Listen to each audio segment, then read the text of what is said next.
All right, we're looking at finding out the space in this birdhouse for the birds to nest. As you can see, here is our diagram. I've got some formulas already ready to go. We do everything to the nearest tenth when we round anything.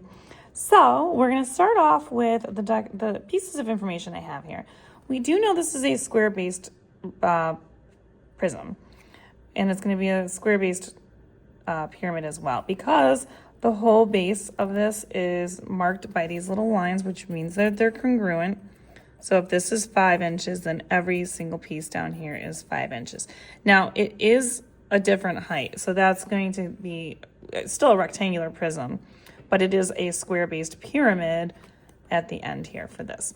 So this is all going to be 5 by 5 on the bottom. So when we do our prism, really simple. It's 5 times 5 for the base part, and then we do our height, which is 7 right there.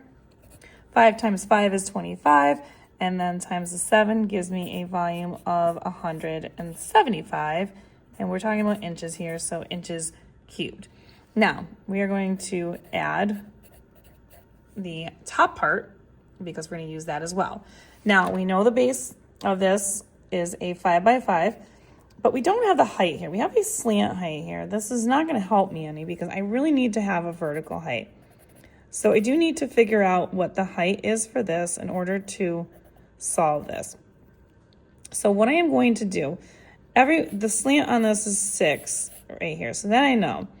I don't know this, but I can figure this out because this is dead center on the square.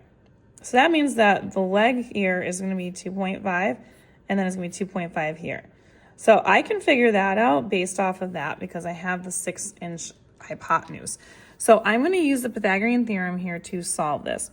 So I know one side is 2.5, and then I just need to figure out the height of it. So I'm going to call that B. And then we know the C is 6 inches squared. So what I'm going to do is do 2.5 squared, which is going to get me 6.25. We don't know B yet. We're going to find that out in a second, and 6 squared is 36. Now I want to get 6.25 out of there, so I want to subtract it on both sides.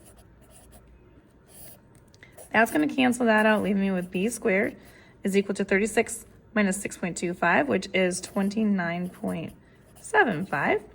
And then we want to get rid of that square, so I want to do the opposite operation, which is to square root it. But I can't do something like that without doing it on the other side. So I'm going to do the square root.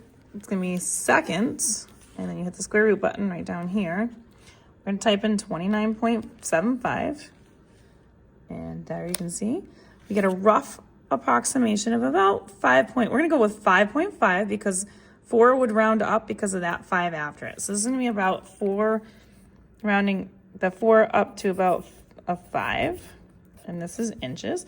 So B is approximately, again, we're cutting it off, so it's an approximation, 5.5.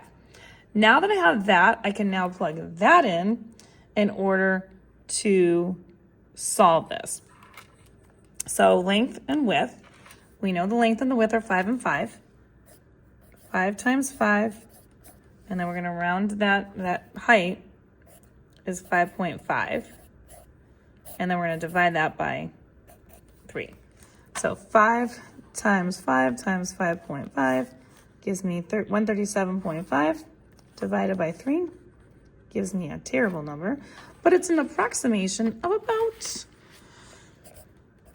45 point, and we're going to go with 8 because the 3 after it's indicating that it is not going to round up.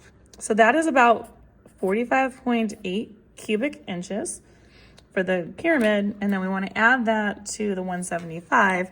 So 45.8 plus the 175 is going to give me 220.8, and that will be my finalized answer for the measurement for the volume for this. And if you want more questions like this, find them on my YouTube, Instagram, and TikTok at U1 Algebra. All these are located in my playlist of volume. And don't forget to like, share, follow me for more, and save this for later, and I'll see you soon.